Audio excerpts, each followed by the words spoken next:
অনেকে বলে নামাজ না পড়লে ঈমান আছে, নামাজ না পড়ে আল্লাহর কথার অবাধ্য হলো, তাহলে ঈমান কি থাকবে?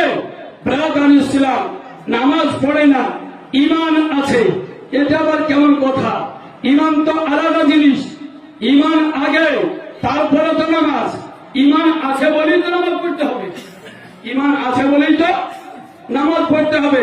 যার ঈমান নাই সে কি নামাজ পড়বে? ও নামাজ পড়ে লাভ হবে? নামাজ লাভ হবে না। তো নামাজ না পড়লেও ঈমান আছে, তোকে আপনি বলে ঈমান আছে বলেই তো নামাজ পড়তে হবে। ঈমান না থাকলে নামাজ পড়তে বলার কোন কারণই নাই। ওই ঈমানকে হেফাজতে রাখার জন্য আমলের প্রয়োজন। যেমন একটা আম গাছ যদি লাগান, এটাকে হেফাজতে রাখার জন্য বেড়ের প্রয়োজন, জাফরির প্রয়োজন, নেটের প্রয়োজন। তার ওই গাছটা হেফাজতে থাকবে। ওই রকমই ঈমানকে হেফাজতে রাখার জন্য, আপনার সুরক্ষার জন্য নামাজের দরকার, রোজার দরকার, হজ ও যাকাতের দরকার।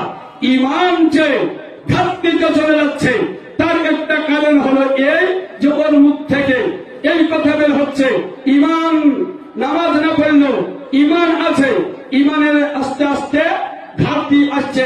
এই কারণে এই কথা বলছে, যে ব্যক্তি যত বড় ঈমানদার হবে সে ব্যক্তি তত নামাজ আদায় করবে। নাকি সে ব্যক্তি তত নামাজ আদায় করবে।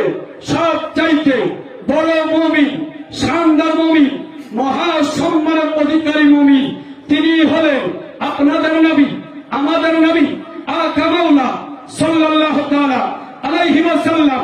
সব চাইতে বড় মুমিন, মুমিনদের সর্দার আমাদের নবী সাল্লাল্লাহু আলাইহি ওয়াসাল্লাম। ওই নবী কত নামাজ পড়তেন, এত নামাজ পড়তেন, এত নামাজ পড়তেন যে পা ফুলে যেত, পা ফুলে যাবে। ব্রাদার ইসলাম, ফুলে যেত।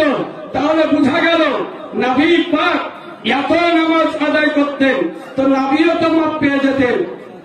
নবী মাপ পেতেন না?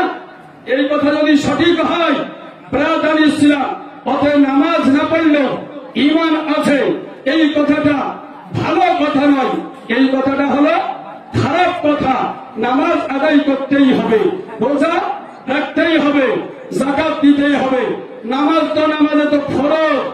মুমিন যদি হয় নফলও পড়তে হয়, সুন্নাতও পড়তে হয়, ওয়াজিবও পড়তে হয়, তাহাজ্জুদও তো আদায় করতে হয়, যদিও ওগুলো জরুরি নয়।